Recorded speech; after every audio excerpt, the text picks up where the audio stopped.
Hello, Ad Copy. How are you all doing today? We've got a client for you. Her name is Heidi Ehle, E-H-L-E.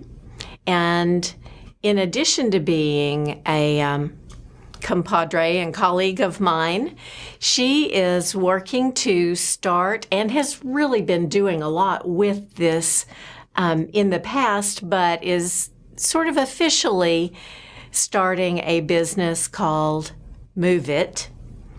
And we are hoping that you all will be willing to write some copy for some of her startup materials. So I'm going to save maybe some singing to go along with Move It for a little bit later. A slam bang finish. But welcome, Heidi. Thank you. Good to have you. I appreciate you all doing this with me. Well, we appreciate you all, or you, working with us.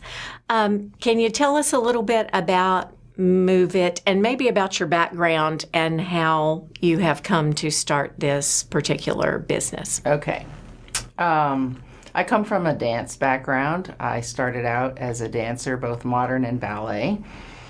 And then, because of an injury, I became more focused on music, classical music in particular, and made a living as a classical flutist for many years. And in the process of that period of time, I also became interested in a technique called the Dalcroze method, which is based on the work of a man named Emil Dalcroze from Switzerland, who was around in the early part of the 20th century.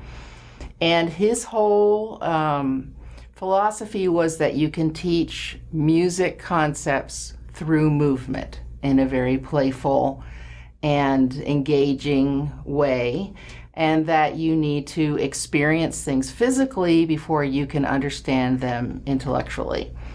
And me coming from a dance background and being a musician, and Dalcroze being a musician and being so interested in movement, this just really clicked with me.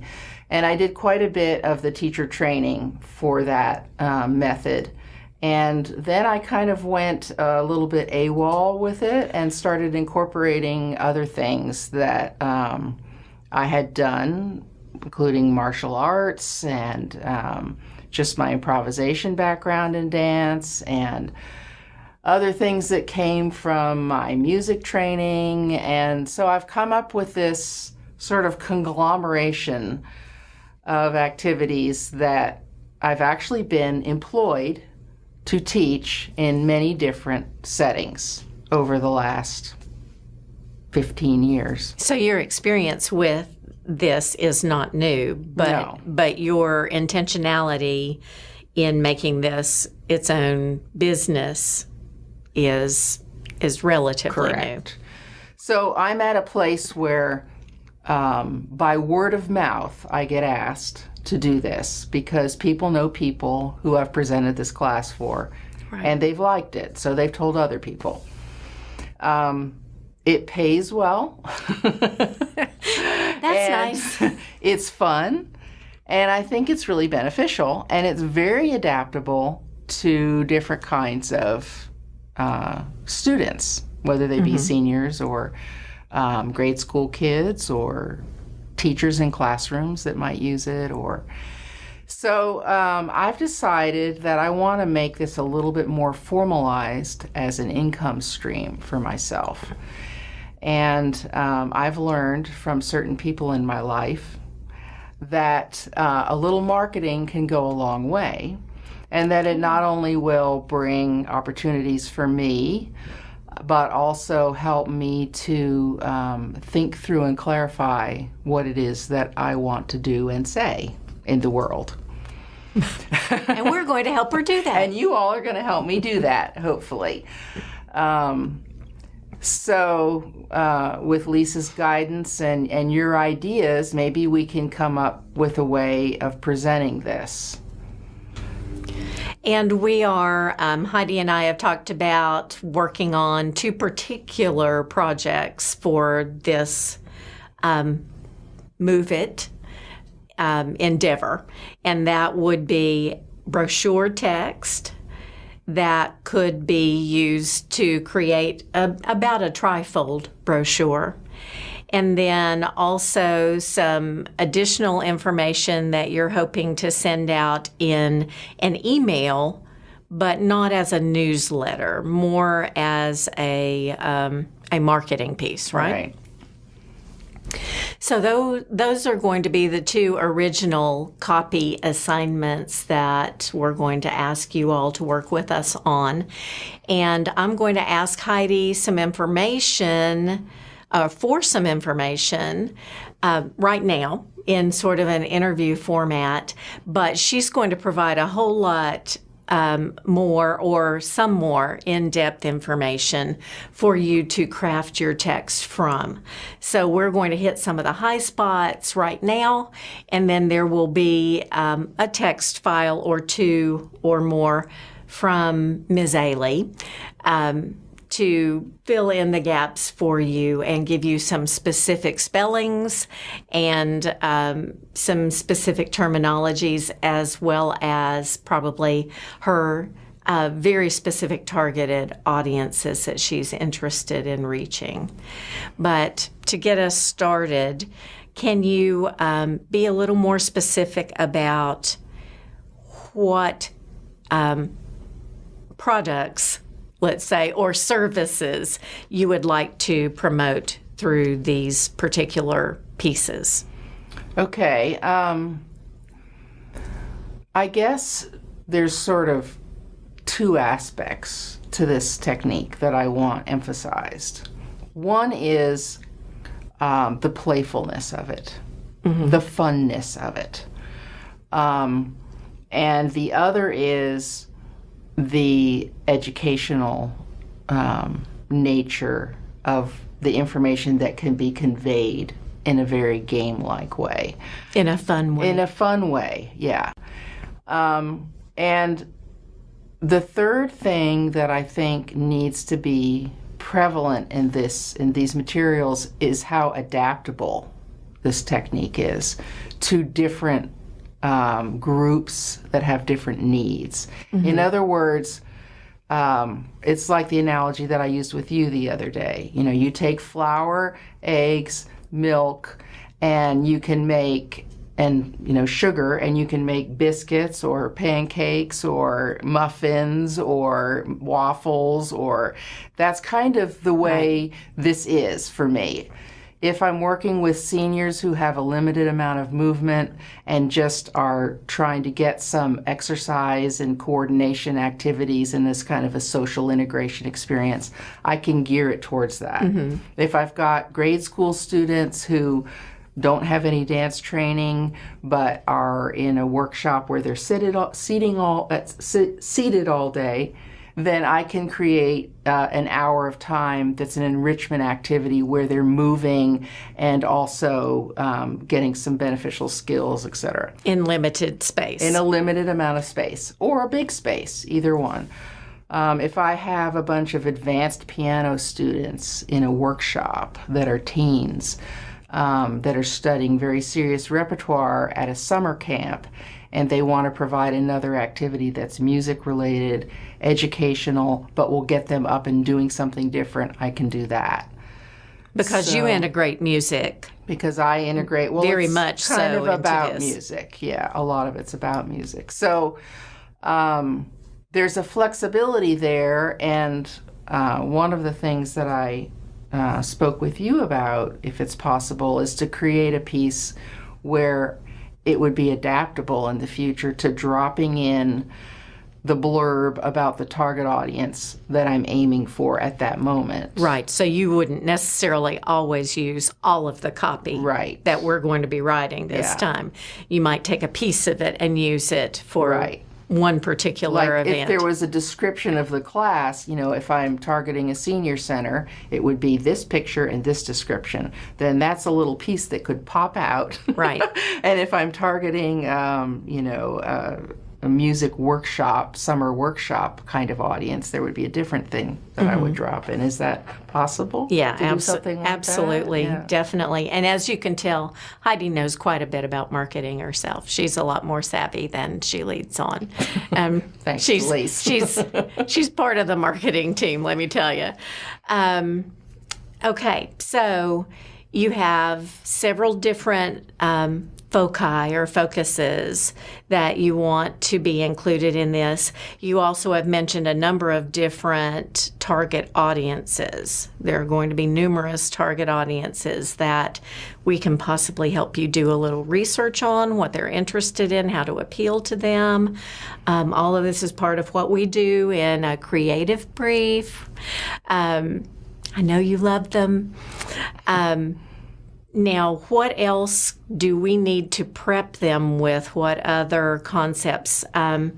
You mentioned fun and maybe some things that you integrate into your classes to make them fun. Can you kind of give them, and I'm going to try to give them a little bit, some photographs and maybe a clip or two of video from one of your classes. Right. But can you give them an idea of what might happen when you come to a class? Yes. Okay. What do we actually do? Well, since this is an online class that you all are in, I can't invite you to take a class with me, which would probably be the best way to experience it. But that would be a lot of fun. I've been there. Yeah. But the kind of things we would do, I always say that the only requirements necessary to be in this class are you have to be able to walk and stop. Stop walking. Almost everyone. Now, that doesn't include everyone, because there are people who can't walk. But and I guess I could do a class for those people, too, if I worked at it. I bet you could. That's a good idea, actually. Yeah. But persons in wheelchairs or in chairs. The movements that we do are very pedestrian. They don't require any dance training whatsoever. And I might start out, for instance, with having, if I had a large space, and let's say I had a large space and a group of people who are not, have no dance training whatsoever, and they're all, let's see, between the ages of 9 and 12, okay, just as a sample. I might start them out by having them walk around the room, simply walk, with the same way you'd walk if you're going from one class to another. And free form, not in any pattern, not running into each other, and not stopping. So in other words, they're developing an awareness of themselves in the space, moving in the space, and who else is moving in the space. Right. And after they do that for a while... No bumping. No bumping. I might ask them to try to all walk the same tempo, but I would not give them the tempo. Then they start listening to the sound of their feet hitting the floor. Mm-hmm. And now they're using their ears. So they've got a spatial awareness going, they're aware of the other people in the room, and now they're listening to their own footfall. And before you know it, all 15 or 20 people in the room are walking the same tempo. They arrive at some tempo. Yeah. And then when I feel that tempo happening, I start playing my drum, say, and I use drums, I use recorded music, I use live music, I use different props and things to keep it interesting. But I might start playing my drum at that tempo and say, when the drum stops, you stop. And when I stop, they stop. So now they're responding to oral cues. And you'd be surprised at how many people don't listen well enough to stop right away. Yeah. That's actually a skill. Yes, it is. Or try to stop and fall over, especially if you're talking about 7 and 8-year-olds. Mm-hmm. Don't keep their balance. They've got a lot of momentum going. So once they're able to do that, walk and stop on cue without any talking. This is a not talking experience. They're not talking to each other. They're not using their voices at all. Right. And I'm not actually giving them instructions. I'm just using sound cues. Then I might do something like add melting. So I would hit the side of the drum to make a click-click sort of sound, and I'd say, when you hear this sound, you need to dissolve down to the ground in a puddle until you're lying on the floor. So now they have 3 different things they're doing. So I could build it up in that way until they're responding to all kinds of sound cues. That's a very unacademic beginning to a class. Right. That you could build on in various ways. That's just getting them adjusted to listening and moving while listening. Right. Paying attention to others. Exactly. And that's kind of how I decide what this group is going to be capable of. I watch them and see how easily these things are adding up and how complex I can make them. Then we might move on to things like having your clapping match your stepping, so you're walking at the same speed that you're clapping. Now, if they're good at that, which most people can do, I might have them double their clapping to their walking. So their feet are going like this, and their hands are going like this. Right. And if they're good at that, I might yell, switch, or give them another oral cue that tells them to switch, in which case their feet are going to go like this, and their hands are going to go like this. You all can try that at home whenever you get a chance. Try that right now. See how that goes. See how that goes. I don't want to try it in front of you. Most people can get that if you build it up gradually. So you're getting the body integrated, responding to cues and all that. So it kind of builds from there. You get the idea. But in a more academic setting, you might work on, say, if any of you are musicians, meter. Are we in 3/4 time? Or are we in 4/4 time? Emphasize the first beat. Walk the 4 steps, clap on 1. Do your arms in a shape that shows the whole measure. A 4-beat arc or something. We do a lot of work with balls. Right. Passing balls to a certain rhythm, having the music speed up or slow down. I use hula hoops, not as hula hoops, but for other, sometimes I'll have them hold the hula hoops and move them back and forth in a certain rhythm and different things like that. So. And that's not just children. She uses this with adults and older adults as well. And actually, this method is taught as a required class in a lot of conservatories, Juilliard included. Wow. It can become very sophisticated with integrating dynamics and meter changes and tempo changes and all these different kinds of things. Yeah, I can see how it can become pretty complex. It's very complex. And there's actually a Dalcroze teacher certification, which takes a lot of training to get, which I don't have, which is why I don't call it Dalcroze classes. I use the Dalcroze method, but I also use other things. So that's why I call it, rhythm and movement or move it or whatever. I've invented another name because it's really a compilation of different techniques. Yeah, but not exclusively Dalcroze anyway. Not exclusively Dalcroze. I also use a lot of dance improvisation kind of games, and also sometimes if it seems appropriate or is wanted by the person that hires me, games and activities that are good for social integration, for getting kids to cooperate or people to understand how to be part of a group without being either the leader or the follower, but being an equal contributor. So there's a whole social maturing aspect to this thing as well. So a question that comes to my mind is, for the 2 copy pieces that we're going to be working on for you, are we to assume that the recipients of these, our target audiences for who might purchase these kinds of sessions, and they're probably not going to be individuals, right? It's going to be going to schools and senior centers and music organizations. Right. Are we to assume then that the people who are receiving these materials probably don't know a lot about what you do?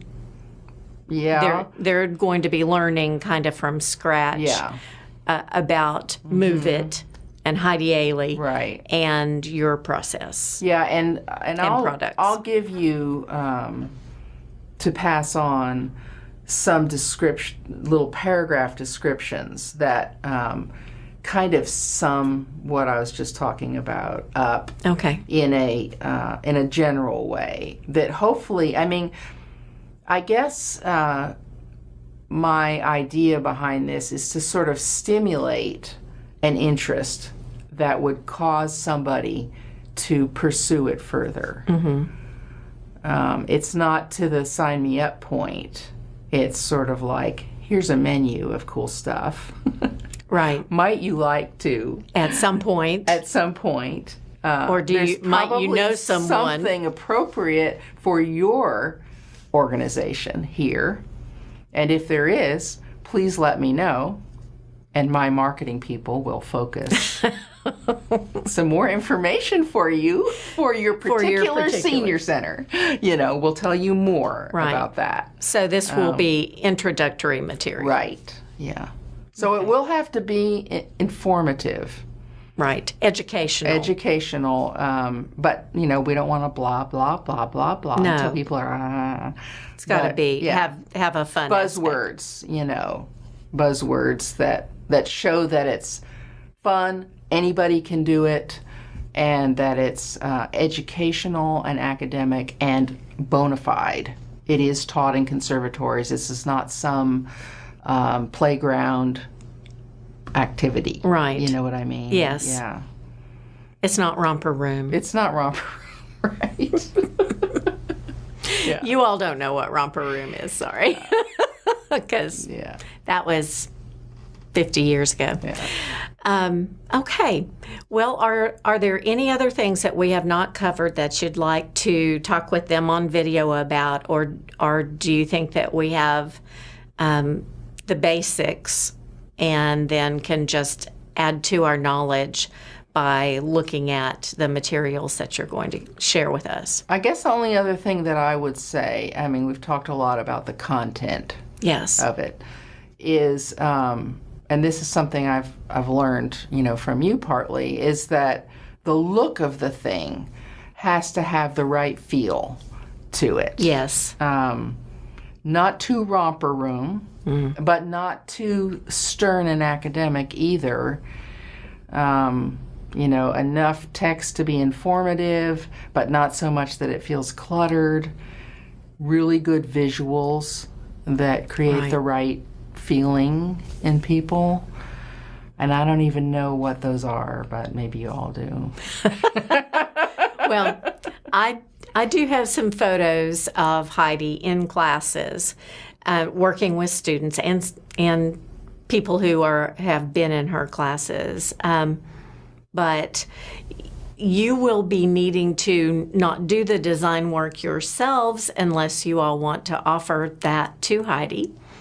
And I open that up to you. But you will need to be thinking about the visuals, because that is part of what a good copywriter does, is while you are writing, you are also imagining what you would want the visuals to be. And that is part of your creative brief process as you are researching and you're thinking and you're brainstorming. So please, that's a great point. Be thinking about the visuals and how that will meld with your good, great, awesome copy. So that people will be interested and start making phone calls to Ms. Ehle about getting to move it. And I know you want to move it. You like to move it. And I need to take her classes, as you can tell. Dancer, I am not. I wanted her to You don't have to be a dancer, though. See, I wanted her to do a little ballet, but she just wasn't going for that today. She didn't have her tights on. And it's not ballet, so that would not be appropriate. No, it wouldn't. Yeah. It'd be more appropriate for me to walk around the room, clap my hands, and throw balls in the air, and, like that. Yes. Yeah. So we should have brought some balls, but since we didn't, we are going to close this little session, this jam session with Heidi for now. But if you have other questions as you start developing the materials, obviously you can ask me. I may pass some of those on to Heidi, and we'll just go from there. Be totally comfortable with asking anything more that you want to know. I'm happy to participate. Okay. Well, get moving on this assignment. And thank you very much, Heidi. You're very welcome. We appreciate it. Thank We're you. excited to be working for you. Yeah, I'm interested to see what's going to develop. Okay.